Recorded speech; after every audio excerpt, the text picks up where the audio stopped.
สองเคยให้โอ้ยอดดวงใจของน้องหนึ่งเดียวอ้ายอย่าแลเลี้ยวหญิงอื่นซื่นใจ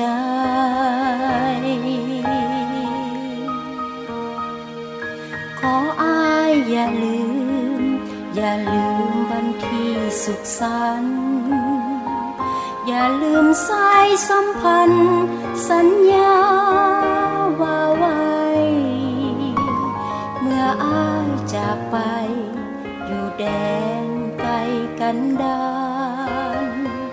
ปกป้องถิ่นฐานขอให้อ้ายมีโชคใสขออ้ายอย่าลืมวันบุญของกองทัพลาวในวันที่สาวเดือนมังกรสดใสเป็นมือสลองใส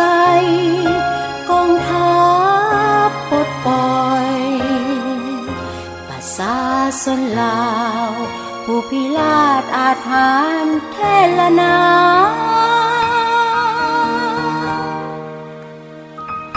ขออ้ายอย่าลืมวันงานมาสู่พอน้องจะเฝ้ารอวันสองเฮาวิวา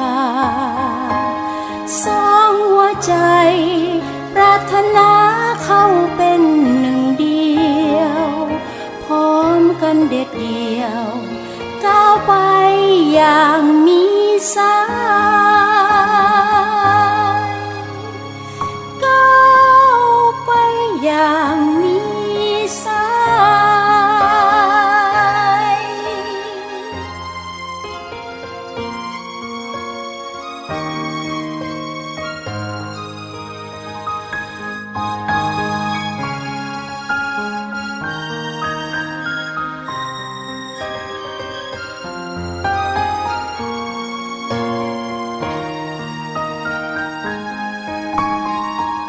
ขออ้ายอย่าลืมวันบุญของกองทัพลาวในวันที่สาวเดือนมังกรสดใสเป็นมือสลองใสกองทั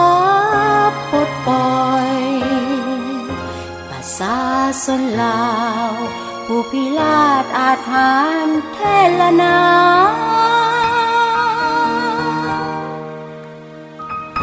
ขออ้ายอย่าลืมวันงานมาสู่พอน้องจะเฝ้ารอวันสองเฮาวิวาสองหัวใจปรารถนาเข้าเป็นหนึ่งเดียวพร้อมกันเด็ดเดียวก้าวไปอย่างมีสาย